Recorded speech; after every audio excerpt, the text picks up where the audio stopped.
this arbitrary point you have to consider here. Consider the bar magnet having the dipole moment capital M directed from the south pole to the north pole. So here is the bar magnet.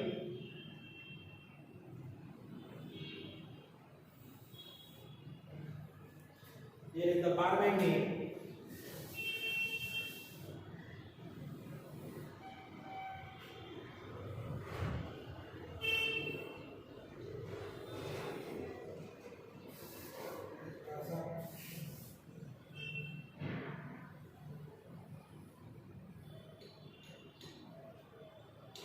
This is south pole, this is north pole, and this is the magnetic lane. This is center of the bar magnet. Okay. So here coaxial is the magnetic lane. Magnetic lane. OM and OP, ON and OS equal to small n, this is small n, this is small.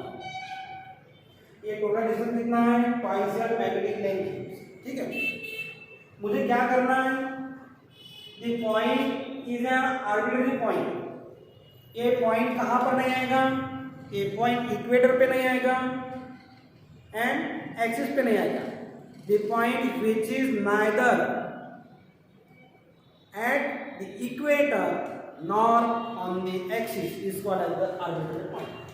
ये point ना ही आपको axis पे लेना है, ना ही ये point आपको कहाँ पे लेना है, इक्वेटर पे लेना है. जहां मन चाहे दो लाइन छोड़ के वहां पे आप ले सकते हो. सपोज यहाँ पे लिया, दिस इज द पॉइंट. अब मुझे क्या करना है, this point P is an arbitrary point.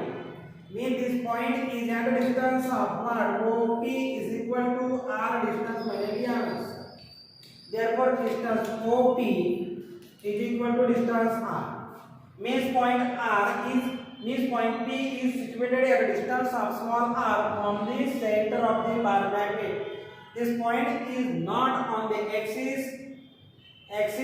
और कहाँ पे नहीं है, इक्वेटर पे नहीं है.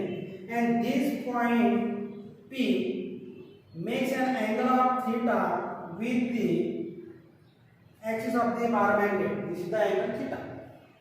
अब क्या करना है, मुझे पॉइंट P पे क्या निकालना है, मुझे मैग्नेटिक फील्ड निकालना है. ठीक है, अब मुझे क्या करना है, consider here the point P lies in such way that. अब ये पॉइंट P मुझे लाना है, कहाँ पर लाना है, देखिए. Means point P lies on the axis of the magnet. ये दूसरा मैं क्या करता हूँ, मैग्नेट ड्रॉ करता हूँ यहाँ से. So this is the magnet, imaginary magnet है.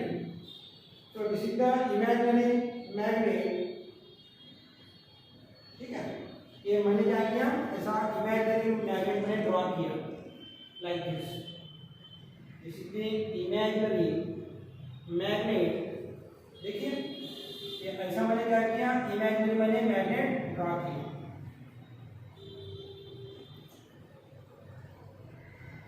हुआ. सो this is the axis of this imaginary magnet. ये आएगा आपका एक्सिस. मीन्स और this imaginary magnet point P lies on the axial point. जम गया काम. सो यहाँ पे आ जाएगा, ये पॉइंट आपका हो जाएगा एक्सियल. सो यहाँ पे जो मैग्नेटिक फील्ड आएगी, इसको क्या नाम देंगे, Bx.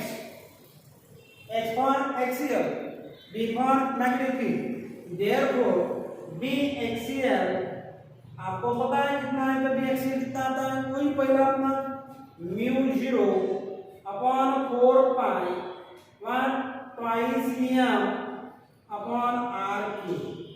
So this is your equation number 1. Because here the point P lies on this imaginary bar magnet. Therefore P becomes the axial point, or which the B axial is given by the μ0 upon 4 pi. Here 4 pi is the constant, mu 0 is the क्या है ये mu 0? It is the permeability of the free space.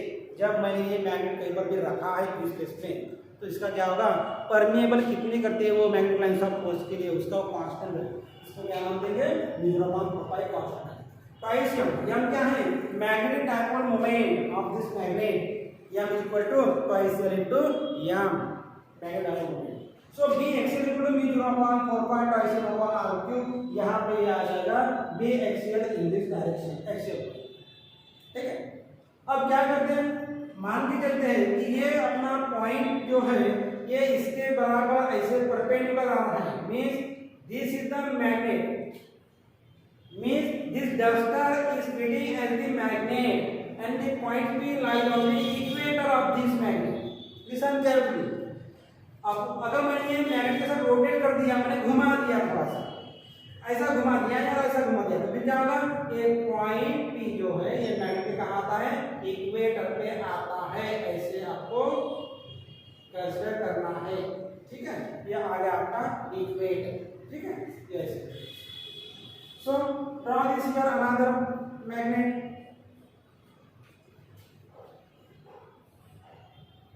ऐसे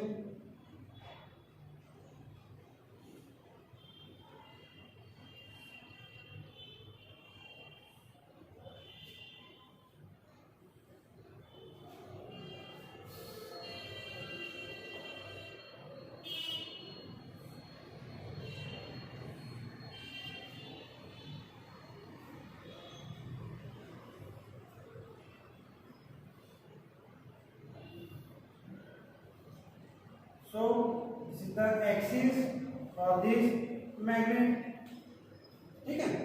अब ये magnet के लिए ये point P क्या बन गया, इक्वेटोरियल पॉइंट बन गया, means this is the perpendicular, ये ऐसा है, मींस ये पॉइंट P और this bar magnet lies at the equator, therefore equator के लिए क्या होगा, इक्वेटर के लिए देगा मुझे like this in this direction, ये देगा मुझे क्या देगा, मुझे मैग्नेटिक फील्ड का डायरेक्शन देगा।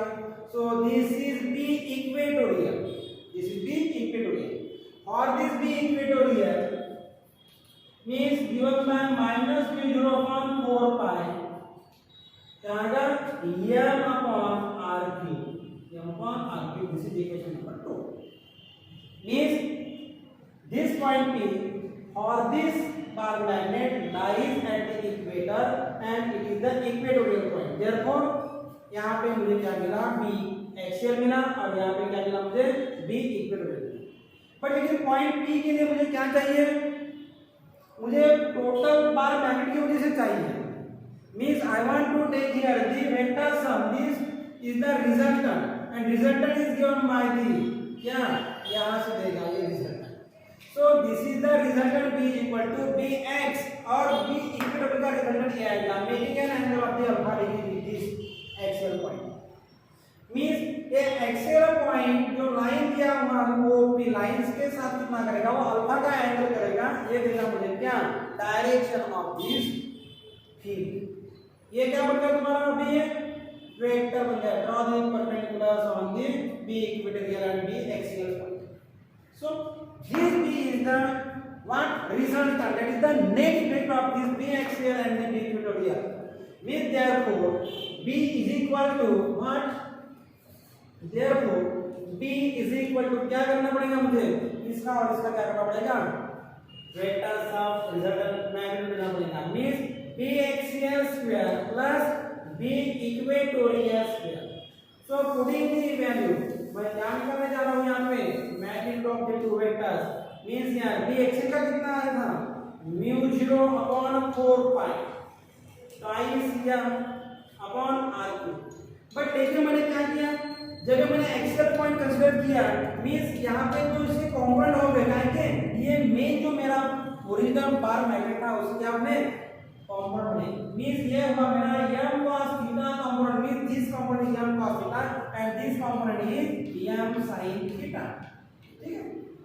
मींस ये m cos थीटा और m sin थीटा ये दोनों का क्या बने, अपने क्या बने, कंपोनेंट बने, क्या ये मैग्नेट के component m cos theta A direction, m cos theta A direction, Therefore in this equation m के बदले मुझे क्या लेना है, m cos थीटा, और इक्वेशन में क्या करना है वो पुट करना है।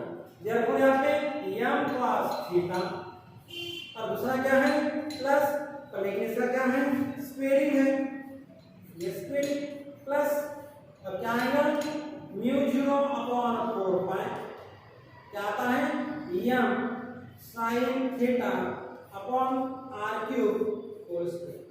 ठीक है, याद रखिएगा म्यू 0 अपॉन 4 पाई बाहर, म्यू 0 अपॉन 4 पाई स्क्वायरिंग है, म्यू 0 अपॉन 4 पाई बाहर आ जाएगा।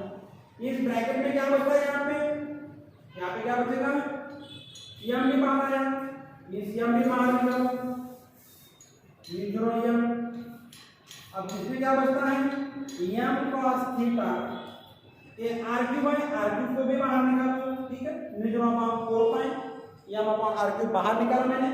यहाँ पे क्या बचा फिर m cos थीटा, यहाँ पे क्या बचा m sin theta plus m sin theta square. अब करिए इसका square, therefore mu 0 upon 4 pi m upon r cube bracket करिए इसका स्क्वायर, ये ट्वाइस है, अरे ये m है ट्वाइस, ये m। ठीक है, because m is taken outside, m यहाँ से बाहर निकला, m अपॉन r क्यूब हो, यहाँ पे क्या बचा 2 cos थीटा, यहाँ पे क्या बचा sin थीटा। करिए ये कितना हुआ 4, ये क्या हुआ 4 cos स्क्वायर थीटा प्लस ये कितना हुआ sin स्क्वायर थीटा। रियलाइज करिए टर्म को, mu 0 upon 4 pi m upon r cube in bracket तो क्या करता हूँ 3 cos स्क्वायर थीटा और ये plus cos square theta plus क्या होगा sin स्क्वायर थीटा। ठीक है, बट लेकिन ये किया 4 cos स्क्वायर को मैंने स्प्लिट अप किया, 3 प्लस 1 किया मैंने, 3 plus 1 4 cos square theta. There is no change in the original equation, but लेकिन ये क्या होगा ये cos स्क्वायर थीटा प्लस ये cos sin स्क्वायर थीटा, ये क्या बना 1 बना, means put up this, means यहां पे आपको पुट करना पड़ेगा, means mu 0 upon 4 pi m upon r cube under root of क्या बना ये 3 cos स्क्वायर थीटा प्लस क्या बना 1। So this is the final expression for the b, ये होगा आपका equation. So b at the point p, ये point मैंने p लिया था, यहाँ पे कितना आ रहा है mu 0 upon 4 pi, mu 0 is the permeability, यहाँ is the magnetic moment, mu 0 upon 4 pi m upon r cube under root of 3 cos square theta plus 1, यहाँ पे इतना इसका वैल्यू आ जाएगा काय का मैग्नेटिक फील्ड का, कहाँ पे at the arbitrary point. So b equal to mu 0 upon 4 pi m upon r cube under root of 3 cos square theta plus 1। अब इसका डायरेक्शन अगर निकालना है तो फिर क्या आएगा tan alpha is equal to क्या आएगा direction b equatorial upon b axial, mean दोनों का आगे में b एक्सियल और b इक्वेटोरियल का रेशियो कर देंगे तो क्या मिलेगा आपको डायरेक्शन मिल जाएगा, मींस यहाँ पे आपको क्या मिलेगा इसका वैल्यू डायरेक्शन भी मिलेगा और आपको इसका मैग्नीट्यूड भी मिलेगा। b equatorial upon b axial करेंगे आप, इससे क्या आएगा tan अल्फा आएगा, tan alpha use in the direction of the क्या का मैग्नेटिक फील्ड का डायरेक्शन देगा tan alpha, and that will be the half of the काय का इक्वेटोरियल b एक्सियल। ठीक है, okay, this is about the magnetic field at the equatorial point, at an axial point, at the arbitrary point. So this is enough for today, and here the chapter comes to an end. In the next video we will start a new chapter. Okay, thank you so much for watching my video. Okay, thank you, take care.